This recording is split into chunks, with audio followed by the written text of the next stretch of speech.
Very well, Honorable Elisha. The Honorable Esther Passaris, member for Nairobi County. Thank you, Madam Speaker, for giving me this opportunity to contribute. I want to commend Honorable Mishi Boko for coming up with this motion to discuss mental health and how we can put facilities in all our health centers to deal with mental health. Now, I know that there are many civil society that actually provide training like Amani counseling, and they normally come in when we have disasters to provide counseling, and they're training quite a number of people. Under NGAF, we found somebody from the Langata prisons who said that, you know, I deal with so many prisoners, I'd like to be sponsored for a full scholarship to go and actually do counseling so I can be better equipped to help most of the prisoners I'm dealing with, and we are happy that we actually sponsored her. And I think the government should actually be looking at some of the facilities in prison and making sure that we train as many people who are dealing with prisoners, as many people who are in medical facilities, and also educational facilities. Now, I want to talk from a point of experience, being somebody who actually suffers from many, many mental conditions. I'm not ashamed to say that I actually, when I was young, undiagnosed, I actually came to realize when I was much older as a parent that I was dyslexic. I had no idea I was dyslexic. It was when my children were diagnosed as dyslexic, and then I started realizing that I actually had the same habits. I used to do the same thing. First of all, my handwriting is disastrous. I can't even read it, you know?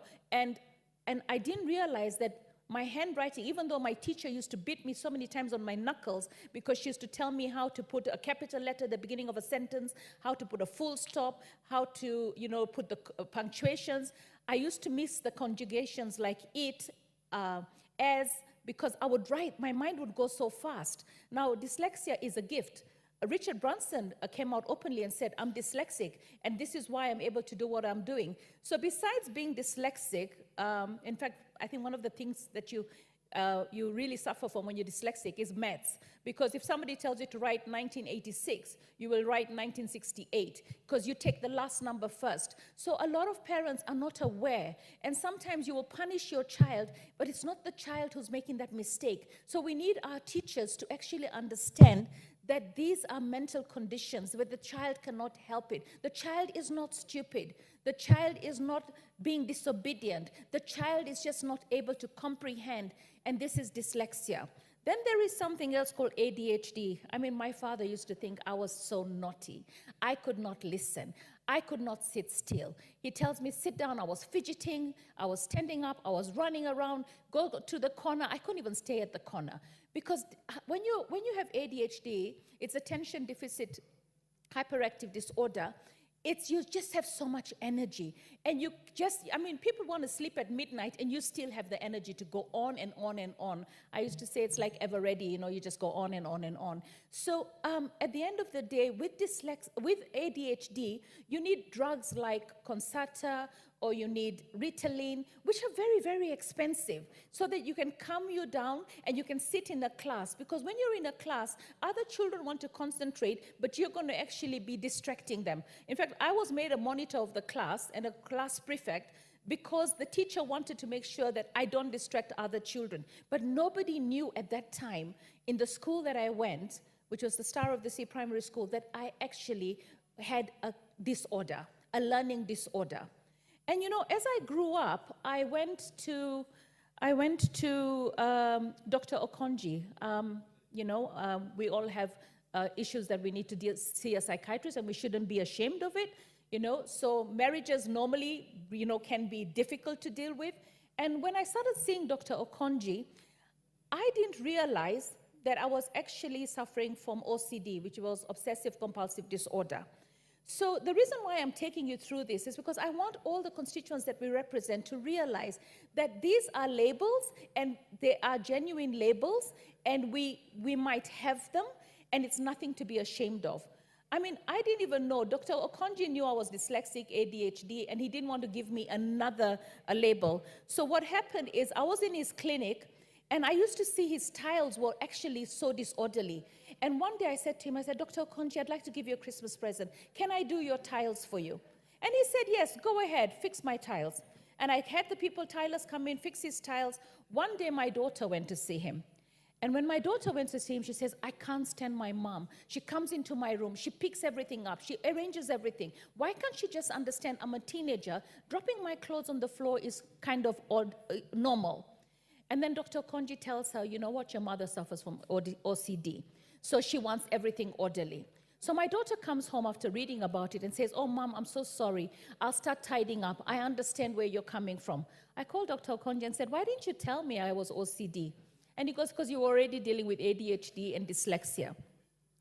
Later on, after post-election violences and everything that I had to see and witness and all the bloodshed, I remember coming here one day and talking to Millie Odhiambo and saying, Millie, can you explain to me why am I not able to cry? Why am I feeling so sad and not able to have tears? And she goes, Esther, after all the post-election violence, you need to have something called debriefing. You need to see a counselor. And it's when I realized that I had post-traumatic stress disorder. So why am I talking about all these ailments? All right, and then one of the things that I think Kenyan women suffer from, and a lot of single mothers are suffering from depression because they have to deal with the baby, they have to deal with, not having somebody to help them out when it, feeling that, you've delivered your baby, you've got postnatal depression, and you don't understand why do you feel that you can't handle this baby? Do you not love this baby? So there's so many mental conditions out there.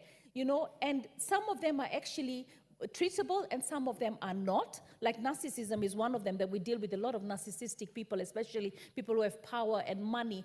And they really can drive somebody to think that there's something wrong with you, but yet it is the person who's wrong. So all these conditions require us to be able to talk to somebody, to be able to get the treatment. Order, Honorable, you still have a few minutes, about 2 minutes. But the Honorable Susan Kiamba, is it a point of order or you are being strategic? Anything out of order? No? Proceed, Honorable Passaris. Thank you, Madam Speaker. So, Madam Speaker, the reason why I'm talking about all these conditions that I personally have endured and I've had treatment is I was able to afford the treatment, but I know that these conditions are not just a rich man's disease. These conditions are for everybody. Anybody out there can have them. When you're unemployed, you go through depression. When you can't do your academic work properly, you go through, it's because of a condition that you might have. When you're bipolar, you need very expensive drugs. Our medical facilities and insurance do not provide for prescription drugs. I mean, if you are ADHD, all right, you require drugs monthly, and they're very, very expensive. So I think we need to understand that while we want to provide the medical counselors or psychiatrists free of charge, and we can do it very affordable through telemedicine, because I know there's an organization that is actually doing telemedicine right now, and for 700 shillings, you can speak to a counselor over and over and over again. So we need to partner with, SHIFT needs to partner with people who offer telemedicine so that Kenyans can, within one phone call, at 700 shillings, they have 5 counseling sessions in a day if you need it. So I feel that we need to move with the times. We need to provide prescription drugs that are recurrent on our SHIFT cover. We need to make sure that we bring in the drugs from countries that are affordable. You've got generic drugs. We have good relationships with India. I don't understand why we can't have low-cost pharmaceutical drugs available for our people that we can actually afford to give them. So I think we had the Psychologists and Counselors Act that I discovered was passed in 2014. I actually followed it up when I was in the Health Committee. It was a question of budget, whether we could put the board together. I think they have put the board together. But now we need to look at making sure that, one, we provide the counselors, we provide the training, we come up with the facilities in our schools for our children, in our hospitals, in terms of drugs, in terms of counseling, and give people the building blocks to be able to build and live a full life. Because, mental disorder does not mean that you can't live a full life. It just means you need support and love. So when you see your loved one struggling, remember that it could be a mental condition. It's not the person doing something wrong. It's a mental condition that leads to drug using, and even there we need support. And that's why I'm coming up with the harm reduction bill, so that we can support everyone that finds themselves in that position where they became a drug user because of their mental condition. So I really commend our sister for what she's done with this motion, and I pray that we will be able to see Kenya offer the best in terms of medical attention when it comes to mental illnesses. Thank you, Madam Speaker. Thank you very much, Member for Nairobi County. The Honorable Elizabeth Kailemia, Member for Meru County. Thank you very much, Madam Speaker, for allowing me to speak this motion. I think I also want to thank Mheshimiwa Mbichi for bringing it up. I think it was very, very timely. This is a very difficult time, and we are all very stressful, even